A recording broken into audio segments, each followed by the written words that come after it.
Kejayaan peradaban maritim di wilayah Nusantara pada masa lalu pernah memunculkan kota-kota internasional yang maju dan terbuka. Pada abad ke-17, misalnya, kota Makassar pernah menjadi salah satu kota internasional terbesar di Asia Tenggara yang menjadi pusat perdagangan dan kebudayaan maritim.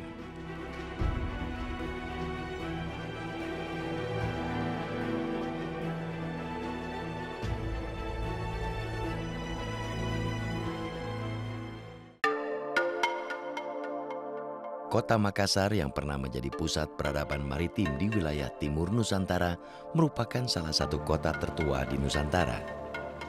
Nama Makassar pernah disebut dalam kitab Nagara Kertagama yang ditulis Empu Prapanca pada abad ke-14 sebagai salah satu daerah taklukan kerajaan Majapahit.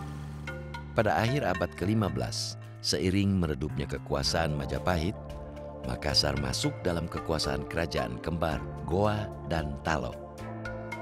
Kala itu, Raja Goa ke-9, Tuma Parisi Kalona, memindahkan pusat kerajaan dari pedalaman ke tepi pantai wilayah Makassar dan mulai mendirikan benteng Ujung Pandang dan Somba Opu. Awal mula pendiriannya yakni pada masa pemerintahan Raja Goa yang ke-9. Sekitar tahun 1545, Raja memerintahkan membangun benteng Ujung Pandang ini, yang mana pada waktu itu benteng-benteng untuk memperkuat kerajaan Goa dari invasi bangsa Eropa yang sudah mulai berdatangan sejak masa Raja Goa ke-9.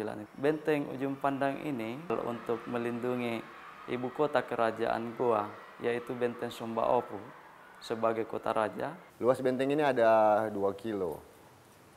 Jadi setiap berbentuk kotak, setiap sudut ada seloko. Digunakan untuk tempat meriam-meriam atau alat besar pada waktu itu. Selain memindahkan pusat kerajaan, Raja Tuma Pasari Kalona juga menyatukan kerajaan Goa dan kerajaan Talo dengan menjadikan Raja Talo yang masih saudaranya sebagai mangku buminya.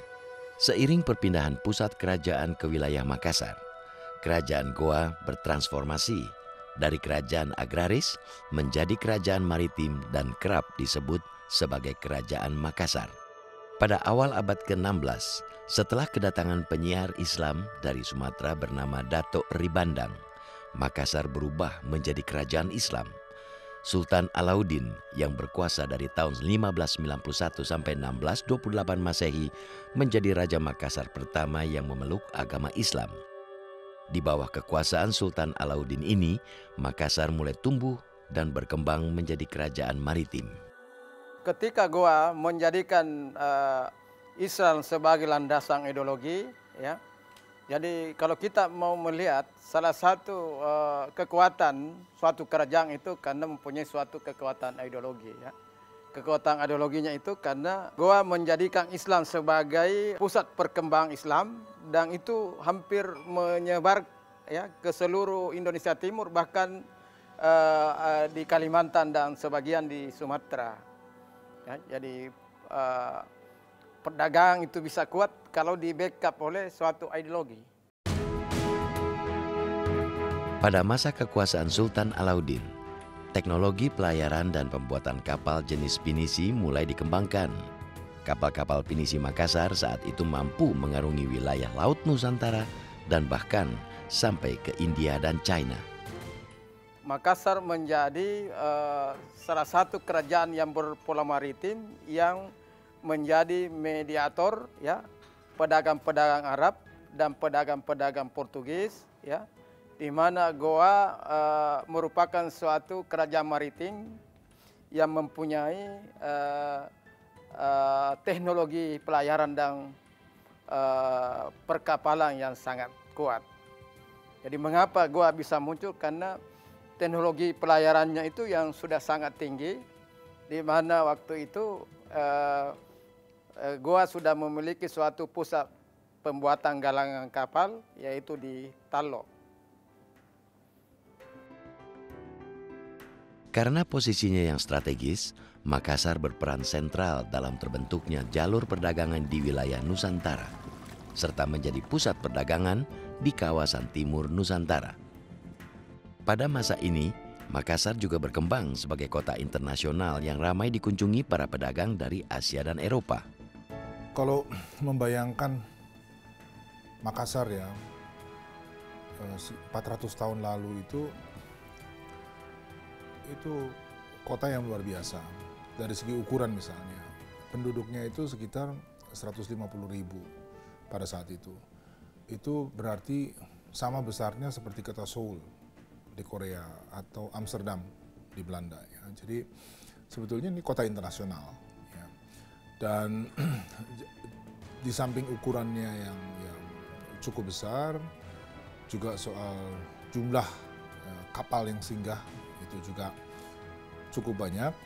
Dan tanda yang lain adalah adanya perwakilan-perwakilan ya, dari banyak negara, Inggris, Denmark, Belanda, dan kemudian India bahkan punya perwakilan tetap ya, sekitar tahun 1650. Jadi kota yang sangat ramai gitu, dan saya kira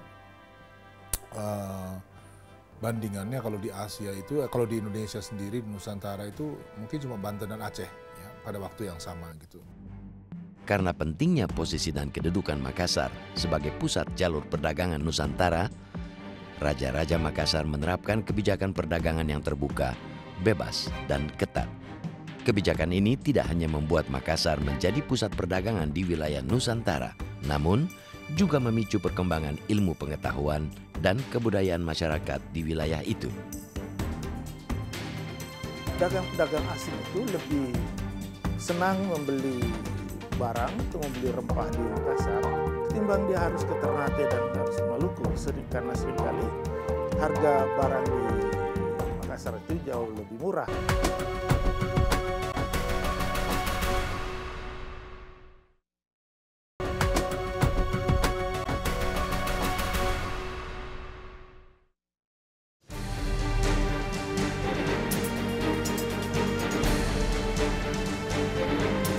Perkembangan Makassar menjadi kota internasional dan pusat jalur perdagangan di wilayah Nusantara bukan hanya disebabkan posisi geografisnya yang strategis, namun juga ditunjang perkembangan peradaban maritim masyarakat setempat, serta diberlakukannya kebijakan-kebijakan yang terbuka, bebas, namun ketat untuk mengatur jalur perdagangan di wilayah perairan Makassar oleh para Raja Makassar. Sultan Alauddin sebetulnya sudah memulai itu, memperkenalkan konsep laut terbuka. Ya. Laut terbuka itu artinya tidak ada klaim terhadap laut. Dan ini memungkinkan semua orang datang. Berbeda sekali dengan VOC. VOC, laut didominasi olehnya ya, dan ingin sekali mengontrol siapa yang datang, siapa yang keluar, dan seterusnya. Nah, VOC juga menuntut ya, Makassar melakukan hal yang serupa gitu. Ya, konsep ini ditolak dan kurang lebih rajanya mengatakan gitu bahwa tanah sudah dibagi oleh Tuhan ya kepada orang dan kerajaan atau masyarakat ya, sesuai dengan ukurannya. Sementara laut itu milik semua orang gitu, dan kita nggak bisa mengambil hak itu dari orang yang bersangkutan. Sikap dan kebijakan Raja-Raja Makassar yang terbuka dan toleran terhadap masuknya pengaruh dan pengetahuan dari luar membuat Makassar kian berkembang menjadi pintu masuk jalur perdagangan Nusantara. Banyak armada-armada dagang dari berbagai belahan dunia melabuhkan kapal-kapalnya di kota Makassar dan menjadikan Makassar sebagai salah satu markas penting bagi pedagang-pedagang Eropa dan Arab. Salah satu kebijakan politik perdagangan yang dilakukan Makassar ialah menjadikan pelabuhan Makassar itu, pelabuhan di Sumba Upu itu sebagai pelabuhan transito, ya.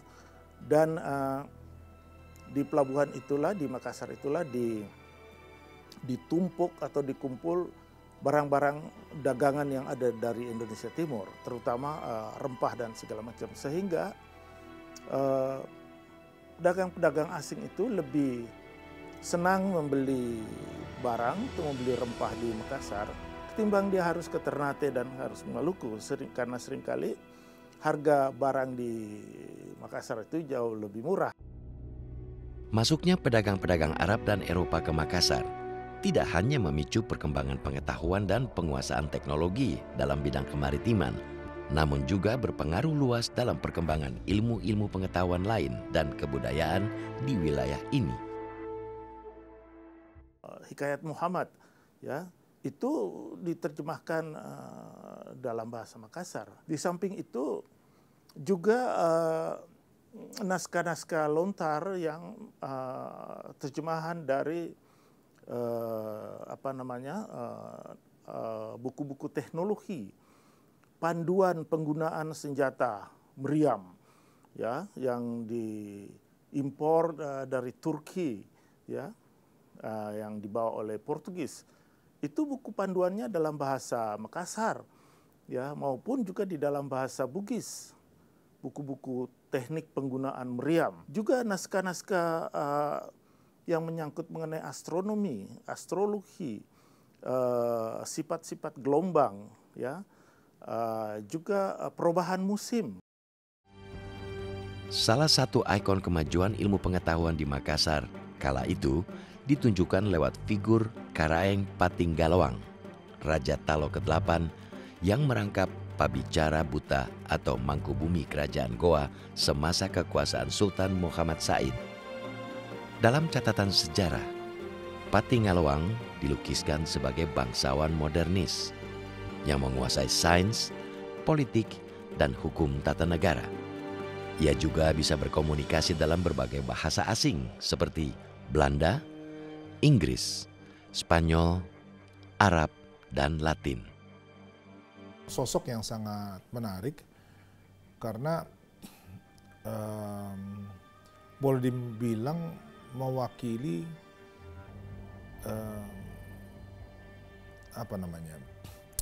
semacam renaissance ya di Nusantara ini. Artinya apa? Keterbukaan terhadap ilmu pengetahuan, ya, menilai dunia dari sistem pengetahuan yang berbeda dari yang ada di dalam tradisinya. Ya.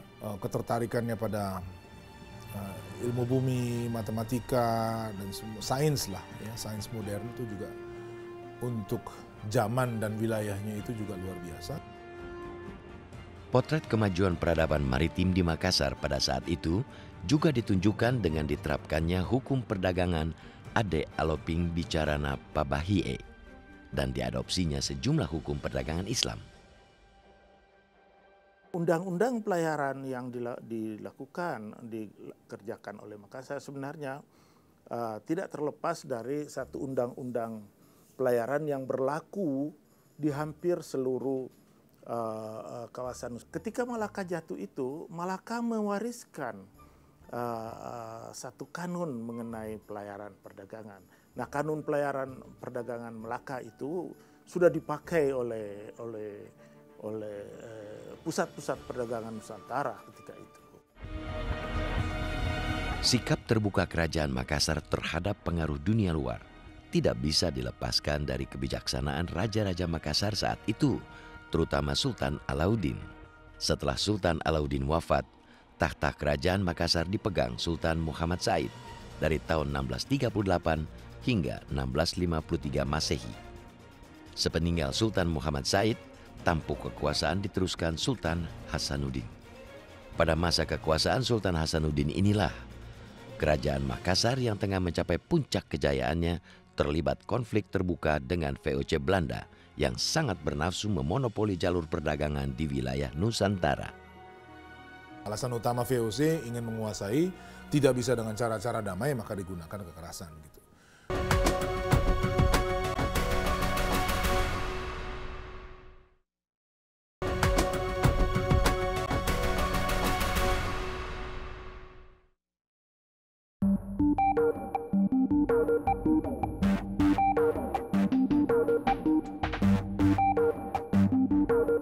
Naiknya Sultan Hasanuddin menjadi pemimpin Kesultanan Goa atau Kerajaan Makassar mengantarkan kerajaan maritim ini pada puncak kejayaannya. Di bawah kepemimpinan Sultan Hasanuddin ini, aktivitas perdagangan di Makassar maju pesat. Wilayah kekuasaan Kerajaan Makassar juga kian luas seiring keberhasilan Kesultanan Goa menaklukkan dan menguasai kerajaan-kerajaan kecil di sekitarnya, seperti Kerajaan Luwu, Sopeng, dan Bone. Saat itu, Sultan Hasanuddin yang mendapat julukan ayam jantan dari timur bercita-cita menjadikan kerajaan Makassar sebagai penguasa jalur perdagangan di wilayah timur Nusantara. Namun, cita-cita ini membuat Sultan Hasanuddin harus berhadapan dengan VOC yang juga berambisi menguasai jalur perdagangan di perairan Nusantara bagian timur. Ketegangan dan perebutan pengaruh antara kerajaan Makassar dan VOC ini akhirnya berkembang menjadi perang terbuka. Jadi sebenarnya ini perang Makassar ini adalah peran di lautan ya, memperebutkan rempah-rempah. Tetapi dalam perkembangannya ternyata perang Makassar itu bukan lagi perang laut, tapi perang memperebutkan kerajaan Goa ya, karena salah satu syarat VOC untuk menguasai rempah-rempah itu harus menaklukkan Makassar. Meriam-meriam pantai yang kita gunakan untuk menjaga kedaulatan kita di benteng-benteng itu, meriam-meriam pantai yang ada di kapal-kapal perang kita, itu meriam-meriam yang kita sudah impor ketinggalan sudah 50-60 tahun yang lalu. Ya. Yang jarak tembaknya mungkin tidak lebih dari 1000 meter. Ya. Jadi kalau VOC menjaga jaraknya saja 1001 meter sudah tidak sampai pelurunya ke kapal dia. Untuk mengalahkan perlawanan Sultan Hasanuddin, VOC menggunakan berbagai cara. Salah satunya cara divide et impera atau pecah belah dengan membujuk Raja Bone, Arup Palaka untuk ikut menyerang kerajaan Makassar pada 1667. Sebelumnya, VOC berjanji akan memerdekakan kerajaan Bone dari penguasaan Makassar bila Arup Palaka bersedia membantu mereka. Alasan utama VOC ingin menguasai tidak bisa dengan cara-cara damai, maka digunakan kekerasan. Dan seperti cerita dimanapun di dunia, di cerita sejarah di Nusantara di masa VOC itu, VOC tentu menggunakan para pesaing dari Makassar pada masa itu. Dan membentuk persekutuan dengan musuh-musuh dari kerajaan Goa Talo atau Makassar ini dan memobilisasi kekuatan. Tapi VOC perlu waktu yang cukup lama ya, untuk bisa sampai pada mobilisasi kekuatan yang diperlukan gitu, dan akhirnya mengalahkan ya Makassar. Akibat tekanan pasukan VOC dan kerajaan Bone, kekuatan kerajaan Makassar kian terdesak. Hal ini memaksa Sultan Hasanuddin menyetujui perjanjian Bongaya pada 18 November 1667 yang isinya sangat merugikan kerajaan Makassar. Perjanjian ini juga mengharuskan kerajaan Makassar menyerahkan benteng ujung pandang kepada VOC yang kemudian mengubah namanya menjadi Fort Rotterdam. Dan perjanjian Bongaya berisi 30 pasal, salah satunya yaitu menyerahkan benteng ini kepada kolonial, dan sejak itu benteng diambil alih. Nama Fort Rotterdam ini diambil dari kota kelahiran pimpinan Belanda yang bernama Cornelis Janson Spelman. Spelman ini dilahirkan di Rotterdam. Karena menganggap isi perjanjian Bongaya sangat merugikan, Sultan Hasanuddin kembali melancarkan perlawanan terhadap VOC. Pada 1669, setelah jatuhnya benteng Somba Opu ke tangan VOC, Sultan Hasanuddin turun tahta dan menyerahkan kekuasaan kepada putranya Mapa Somba. Meski Mapa Somba meneruskan perlawanan terhadap VOC, namun saat itu kekuasaan kompeni di Makassar sudah sangat besar dan sulit dikalahkan. Jadi dengan kekalahan Sultan Hasanuddin ya, para panglima-panglima kerajaan Goa itu banyak yang eksodus ya. Apakah eksodus karena memang kalah atau dia berperan di luar. Sehingga kita bisa melihat bahwa raja-raja Goa ini yang tidak puas ini berjuang di Jawa membantu peran Trunojoyo karena masih tidak mau menerima itu Goa dibawa taklukan VOC. Ya, sehingga juga bukannya lagi di Makassar berperan, tapi juga di Pulau Jawa berperan melawan VOC. Seiring padamnya perlawanan rakyat Makassar, kekuasaan dan pengaruh VOC dalam politik perdagangan di wilayah Makassar semakin besar. Sebaliknya, kontrol penguasa Makassar atas wilayah kekuasaan mereka kian melemah. Ketika tumbuh menjadi sebuah kekuatan besar, ya, konsekuensinya sebetulnya bahwa organisasinya itu juga harus ikut membesar.